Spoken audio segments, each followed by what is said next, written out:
Oke, berikut kita mau mencoba metode penyambungan dengan sistem bakar pipa HDPE.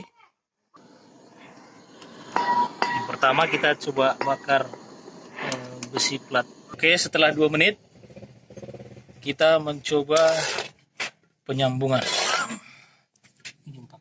Ya, dijumpakan. Penampakannya seperti ini. Oke, baru dijumpakan. Ditekan.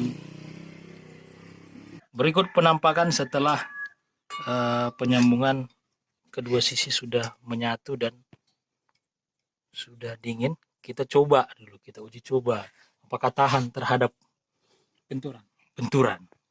Ayo Pak Ginting.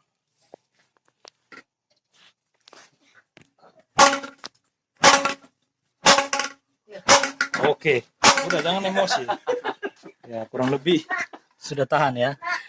Jadi inilah caranya untuk penyambungan metode bakar, tidak harus menggunakan penyambungan. Terima kasih.